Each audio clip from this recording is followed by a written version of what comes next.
Hey there, Blip here, and today for you guys I have a video on the 3% buff that has recently come to Frost Mages or is going to be hitting soon on the weekly patch.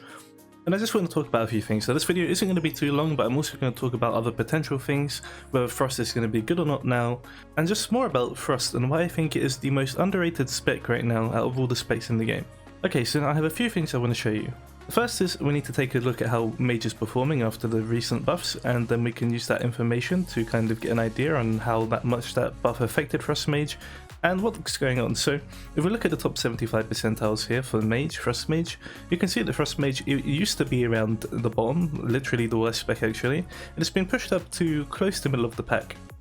So 3% buff here wouldn't do too much, it would just kind of balance them out and put them in the middle of a pack. Now this is just by looking at this raw statistics. This isn't actually like a perfect accurate representation, especially because we haven't seen Frost Mages on some of the later bosses. I'll show you this now quickly. As you can see here, first of all, Frost Mage is not a very good spec for Sludge Fist, so it's no surprise to see only one Frost Mage here. I'm actually surprised to see any at all. And his damage isn't that great either. For a Fire Mage, can easily consistently pull 1 to 2k more DPS even if you have a bad pull. Then we look at Stone Legion Generals. This is a fight I feel like Frost Mage really excels at, but we haven't seen any yet. I would have played it myself, but unfortunately, due to us having a certain amount of progress on the boss already, there was really no reason for me to swap, because it would have probably changed things up a bit and made it just annoying to progress, especially on a boss like Stone Legion, which is just so frustrating to progress until the recent hotfixes came in.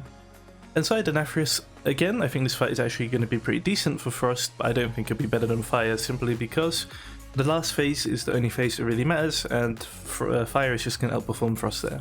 Anyway, these are the fights we haven't seen Frost on yet, and then you won't see that many Frost Mages when we over here either. Like, there's most likely most people playing Fire Mage. We can take a look at the passes, and you can see that, like right now we have 94,000 rankings as Fire Mage, and we have 4,300 rankings as Frost Mage, so the discrepancy is massive. It just shows you that, you know, there's still a lot of people that are sticking with Fire, and rightfully so. So this 3% buff, it won't really change anything, right? Well, there's a few things I want to talk about that I feel like is making Frost really underrated right now, and I talk about this a bit in my last video as well. So first of all, there are not many top tier Fire Mages playing Frost right now because they haven't had the chance to, because they've all been, you know, playing Fire for progress. So as you start seeing the tier go on longer and longer, I think we'll start seeing a lot more Frost Mage representation, and that's going to, as a result, bump them up further. I think right now Frost Mage could easily perform on the likes of Elemental Shaman if everyone was to be playing it. Like, without a doubt, the spec has so much potential right now, especially with this 3% buff coming in. They're a very good spec, there's just not enough people playing them. Another thing that I think is really crucial here is that Frost Mages actually gain the most damage from swapping Focus Magic with another Frost Mage. So as you can see here, everyone's playing Rune of Power, and there is very rarely some Focus Magic users in here, which is kind of a shame, because Focus Magic really does like help Frost Mage hit their crit cap earlier, which is going to give them a lot of damage, and by swapping it with another Mage, you're getting 10% crit chance, which means you can get your crit cap at around 22% crit. But unfortunately, just because of the sheer lack of Frost Mages playing the game right now, you're having to see these Frost Mages play with Rune of Power, which as a result is not giving them the optimal DPS they should be getting. Now I want to talk a few more things about this, some things that I think are underrated when it comes to Frost Mage that could make them very strong right now, but just haven't been seen because we just haven't had enough Frost Mage representation. Obviously Frost Mage have their double potency now, which is helping them a lot, but like even here, look, if we look at this rank log, I can just give you 100% certainty that this guy isn't benefiting from Power Infusion, which is going to hurt his damage a lot when you think about it, because unlike him, most people that play like Fire or other specs in general are going to have Power Infusion on them, and as you can see there's just no Power Infusion. This guy is just not getting Power Infusion, yet he has to rank 1 log for Frost Mage, which shouldn't be a thing, because if we go to Fire Mage, I can just tell you now without a doubt the top log has Power Infusion, because that is the meta we are currently playing in. So if we just go here, we go to Fire, let me just look, I already can tell you this is a Power Infusion. Let's translate the log. I go to buffs, and he has Power Infusions, but 2 Power Infusions for his combustion cooldowns, which is giving him a lot of damage. Having a Bloodlust in your cooldowns is ridiculous, and having it for every single one is just not even funny. It's absolutely broken. But this Frost Mage who had rank 1 on Shriekwing didn't even get that, and this is before the 3% buff has even come in. And yeah, it just shows you, right, that Frost Mage does have potential to start rising up. And as I told you, like he's not even playing Focus Magic. He's not swapping Focus Magic with another Mage, so he's not even gaining the most damage he could possibly get from playing the spec. So you factor in that 3% buff, you see a lot more top mages playing Frost Mage, and you do the Focus Magic change, so swapping, and I think plus the 3% buff, you'll definitely see Frost Mages pushing about 6k DPS. I'm not even joking, especially with Power Infusion. And obviously the top block for Fire was about 6k DPS as well. Yeah, so 6.2k DPS. So you definitely start seeing Frost Mages on fights like Shriek Ring, where they're going to start rising up and being a lot more stronger.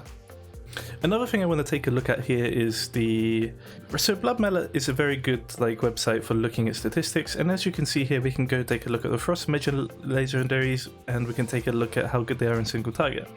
Now Slick Ice is pretty good, it's the best legendary for Frost Mage, but Expanded Potential is... Sorry, not Expanded Potential, I wanted to look at Feathered Incantation. Feathered Incantation is about 6.52%, which is pretty respectable, to be honest, mind you, because of how it functions, and it's obviously intended for Fire Mage. But now, I took a look at this setup that Blood Mallet is using, because I think it's very important. So, I calculated all of the crit that all of these items have, and if we add up the maths, it's 699 crit he's getting from this. Now, if we're looking game, I have about 621 crit, which is giving me in Frost 22.74% crit. So we could say another 60-70 crit is going to give me about 26-25% crit chance, which is about 7-8% off of my crit cap, which is a big deal, because that means that your Feathered Incantation is less reliable, right? Because whenever you're getting a Feathered Incantation, like Proco and the Flurry, for example, I'll play Ebon Bolt here quickly just to show you. If you have your crit cap, every single flurry hit is going to crit. And if every single flurry hit crits, you can see here I get 3 stacks of Feathered Incantation, and then I would double Ice Lance, which would get me 2 more stacks of Feathered Incantation, which is going to make my Ice Lances do a lot more damage. So, and it's guaranteed, right? If you have your crit cap, you just cannot miss a crit. It's going to happen whenever you flurry and you hit a shatter, which means that your Ice Lances will be benefiting from the full 15% damage increase from your crits, which isn't happening in this Blood Mallet sim right now, which is why it's making it less value. So if you were to swap Focus Magic with someone, you would always get that bonus when you scale that with the chain reaction increase, and we also scale that with the Ice Lance damage increase. You can see where I'm going. Ice Lance is going to start becoming a lot stronger, and it's going to start doing a lot more damage. Now, also what's really good about this, right, is if you're playing Venthyr, you're getting consistent flurries, right? So that's just more guaranteed damage with the Feathered Incantation legendary. That's going to make it very strong.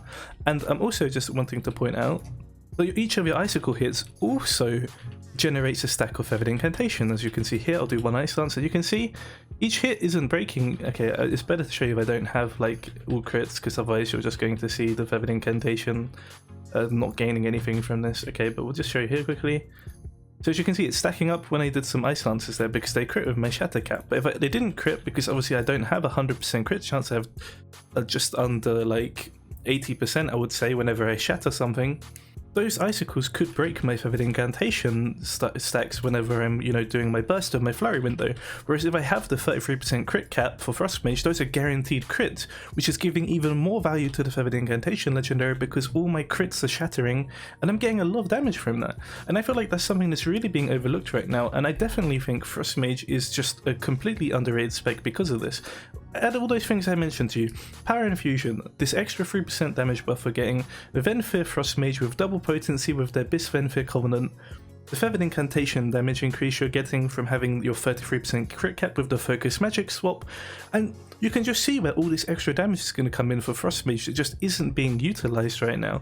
Now, I don't know if this will actually make the legendary better than the Slick Ice one, but it's clear that right now Feathered Incantation is not being given its full value because you don't have your full crit cap yet, which is making it drop off whenever you're building up Ice Lances sometimes, which is a very big deal in my opinion. But yeah, if we factor all this stuff in, I definitely 100% feel like Frost Mage could go from this pass here all the way up just below Windwalker. And I'm not even joking, I feel like Frost Mage is such an underrated spec right now. It's not being played because of Covenant swapping and how impactful that is to Fire Mages that want to stick with Fire Mage, and I still don't think with all of this stuff Frost will be better than Fire Mage, but I definitely think it will be very close. But yeah, I'm sorry I went on for so long now. This sort of video was obviously just about the 3% buff to Frost Mages, but as I said, I feel like it's being really underrepresented right now, and this is just one of the reasons why I just hate Covenant abilities in general, to be honest, because it stops you from exploring, testing, and having fun with all the cool stuff that you could do with the class. Either way, I hope you enjoyed the video, I hope you found it helpful, I hope it kind of gives you an idea of what to expect from Frost Mage in the future, and yeah. If you want to help support the channel, then be sure to subscribe. Also, you could check out the YouTube memberships and the Patreon I have in the description. The people that help support me, I cannot thank you enough. I would like to thank my supporters right now, actually. Inflex, Rudai Wang, Newstar, TM, and Aaron, my YouTube supporters. Thank you very much. And thank you to my Patreon supporters, Jake and Marvin. Honestly, you guys, I cannot thank you enough for this. You guys are helping my dream become a reality. Thank you so much for that, and I hope you guys look forward to more future content. I hope you guys have a wonderful day, and I'll see you in the next video.